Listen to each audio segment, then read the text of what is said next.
Olá, bem-vindos a mais um vídeo da disciplina de algoritmos e hoje a gente vai falar sobre funções e modularização. Então, no vídeo de hoje a gente vai falar o que são funções, alguns tipos de funções, elementos de cada função, comunicando com as funções, como a gente faz para comunicar com as funções e como que a gente combina essas funções através de módulos. Então, uma forma da gente compreender uma função é entender que ela é uma sequência de comandos que executa alguma tarefa e possui um nome, né? Então, ela permite organizar programas, né, que são às vezes complexos, em pedaços, né? Cada pedaço pode ser definido através de uma função. Essa função ela pode ser reusada em várias partes do programa, né, que vai melhorar, vai até reduzir o tamanho do teu programa, porque você não vai estar repetindo o código. Vai melhorar a leitura, né, porque o seu código, o seu programa, além de diminuir a quantidade de linhas de código, vai ficar muito claro para você o que cada trecho de código significa, né, facilitando, por exemplo, a manutenção e atualização de programas. Então, se você fez uma função que calcula a raiz quadrada usando um determinado algoritmo e você descobre um algoritmo mais eficiente, basta você mexer nesta função, você não precisa mexer em várias partes do programa. Apenas essa função e todas as demais partes que utilizam a raiz quadrada já vai ganhar o ganho com a melhoria do teu algoritmo. Então, em Python, a gente cria uma função através da palavra reservada def. Então, def seguido do nome da função, né? Então, as regras para nomear funções são as mesmas regras para nomear variáveis. Não podem começar com letras, com símbolos especiais. Eu vou ter, entre parênteses, os parâmetros, né, que é onde a função comunica com o resto do programa, dos outros sistemas. Então, a gente pode passar argumentos para esses parâmetros. E a gente vai ter aqui vários comandos e em algum momento ela vai retornar um resultado. Por exemplo, a função hello, né? Então, a função hello é uma função extremamente simples, não tem argumento de entrada. E a única coisa que ela faz é imprimir valores na tela. Ela imprime hello e qualquer coisa. Então, quando eu estou executando o programa, eu vou escrever a função hello. Aqui eu estou, só para a gente ver como é que funciona essa execução. Então, eu chamo a função hello. Quando eu chamo a função hello, a sequência do meu programa vai para a função. Ele vai executar os comandos que estão dentro dessa função. Então, ele vai imprimir hello, qualquer coisa. Depois, eu vou imprimir zip. E aí eu chamo hello de novo. Quando eu faço hello, e novamente ele volta para essa função e vai imprimir hello qualquer coisa. Então a saída do programa vai ser o quê? Hello qualquer coisa, zip, hello qualquer coisa.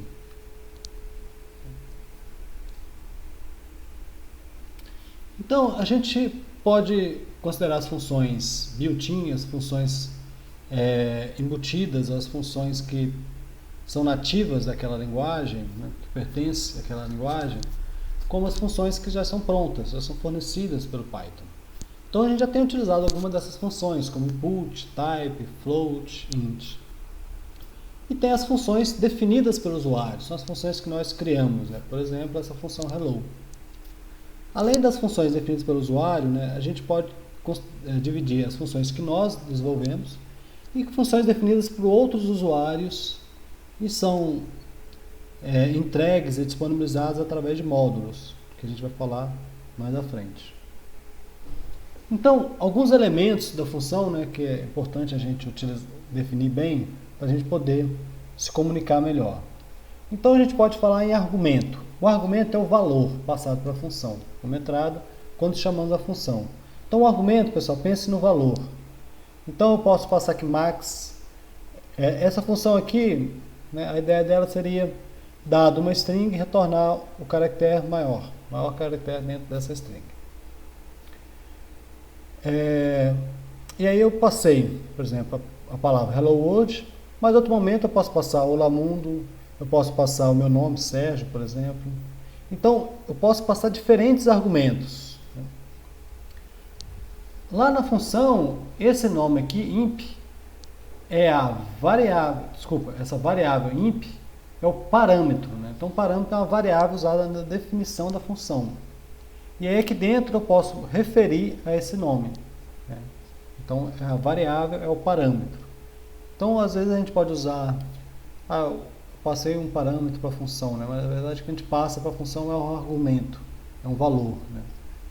E aí a gente tem o retorno de valores, né? Que é quando a gente retorna, usando o comando return, o resultado final. Por exemplo, aqui eu tenho uma função que já está utilizando dois parâmetros, né?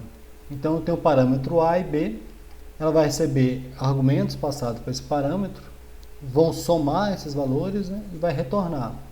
Então aqui eu estou passando, por exemplo, os argumentos 2 e 6, como resultado eu vou ter 8.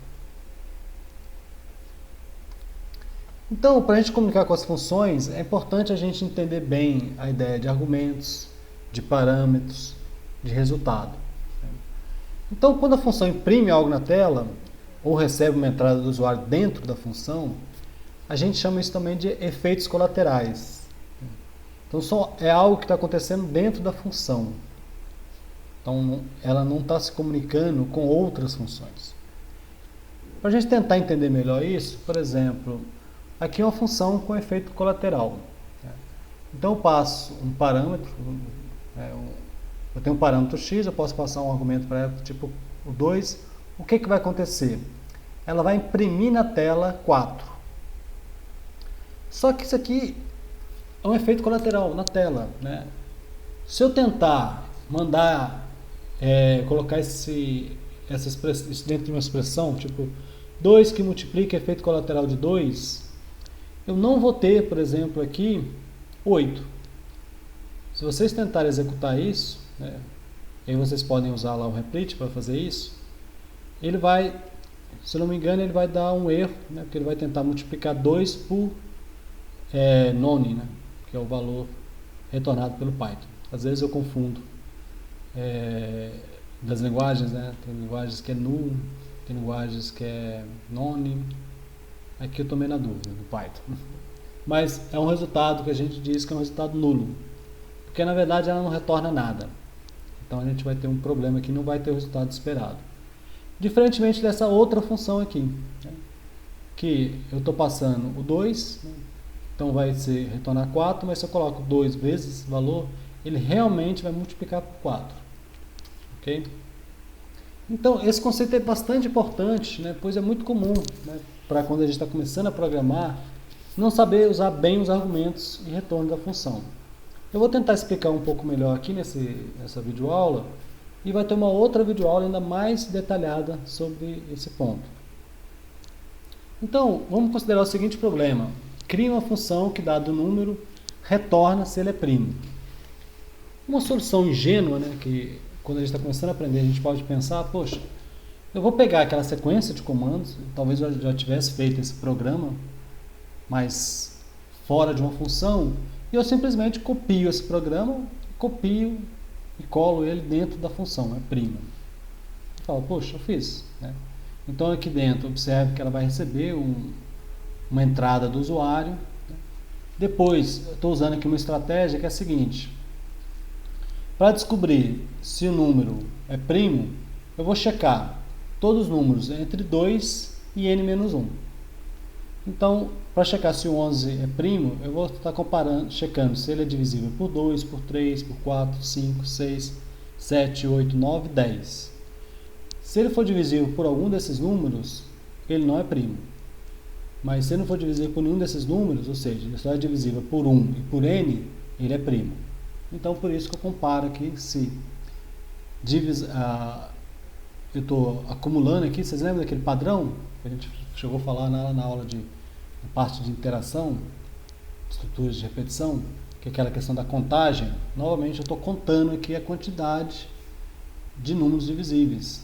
E aí fora do for eu checo se essa quantidade ainda é zero.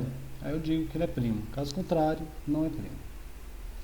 Então, essa função ela não está recebendo nenhum argumento, ela não tem parâmetros, ela só está tendo efeitos colaterais. E o retorno dela é apenas na tela. Mas a gente poderia, por exemplo, querer decidir, né, em uma dada equação que dependeria, por exemplo, se o número é primo ou não. Se o número é primo eu vou executar essa equação, se não for primo eu executo a equação. Ou eu poderia querer descobrir os números primos em um dado intervalo. Então, para responder essas outras perguntas, essa função ela não serve. Ela serve exatamente para uma única coisa: receber a entrada do usuário e imprimir na tela para o usuário. Então, eu poderia modificar esse programa, né, tirar esses efeitos colaterais e fazer da seguinte maneira: definir um parâmetro. Então essa função vai receber um parâmetro de entrada. E aí, de acordo aqui, por exemplo, ao invés de imprimir na tela, eu vou retornar. E ao invés de retornar a string, primo, não primo, eu vou retornar valores lógicos, booleanos, verdadeiro ou falso. Então, feito dessa maneira, agora ela consegue conversar, né, com outras funções, com outras partes do programa. Seria simples, por exemplo, escrever um programa que imprime os números primos, por exemplo, de 2 até 1000. Aqui no caso aqui de 2 até 999. E aí, se for primo, ele imprime. Caso contrário, não faz nada. Então aqui a gente está usando uma estrutura de repetição, uma estrutura condicional, acessando uma função e tendo aqui um efeito colateral, uma saída de dados. Então, novamente, né, vocês pausem esse vídeo e assista a esse vídeo prática, comunicando com as funções, que novamente eu volto para esse exemplo, mas mostro de forma prática, né, utilizando o Replit, né, para mostrar para vocês. E aí, para fechar essa aula, um conceito interessante é o conceito de módulos, né? Módulos são pacotes de funções. Então, eu posso precisar, por exemplo, quando a gente falou daquele turtle, né, numa aula inicial, né, aquele ali é um pacote, né? Ali tem várias funções que permitem eu fazer desenhos, riscar, fazer traços, círculos, desenhar uma tartaruga, movimentar a tartaruga. Existe uma outra biblioteca, que a gente chama também de biblioteca, um módulo chamado tkinter, que permite a gente criar interfaces gráficas. O Python tem muitos módulos para trabalhar com dados, ciência dos dados, como pandas, NumPy, né? E aí se constrói pacotes nesses módulos. Outras pessoas podem criar outros módulos utilizando módulos já existentes e vai combinando esses diferentes módulos, vai criando outros módulos. E aí, quem for trabalhar mais à frente com Python, vocês vão ver como que o Python trabalha para poder você instalar esses módulos e utilizar isso. Então, no dia a dia, quando você utiliza a linguagem, você instala diversos módulos para resolver o teu problema. E aí existem alguns módulos que já vêm dentro da linguagem, que a gente não precisa instalar, por exemplo, o math, né? Então o math tem algumas constantes para a gente, por exemplo, como mathpy, a raiz quadrada está dentro desse módulo. E aí a gente pode renomear, por exemplo, criar um alias, né, um atalho, porque ele continua esse módulo, o nome dele é math, né, mas a gente pode, math dá muito trabalho. Aí a gente normalmente faz da seguinte maneira: import math as m, e aí a gente pode usar dentro do nosso programa, por exemplo, m.py ou m.sqrt. E aí a gente, para criar os próprios módulos, é uma tarefa simples, né, em Python. Mas nesse curso a gente não tem foco, né, nessa parte da linguagem de programação em si, né, a gente está aqui aprendendo programação. E aí o mais importante você saber é que em alguns momentos a gente, por exemplo, vocês podem ter a necessidade de calcular a raiz quadrada e vocês precisam saber que a raiz quadrada está dentro de um módulo chamado math, né? E vocês podem no futuro ter curiosidades para trabalhar com Turtle, brincar com interface gráfica, e isso a gente pode utilizar através de módulos. Então aqui a gente finaliza essa videoaula, né? Não deixe de assistir a aula de prática também, e até o próximo encontro.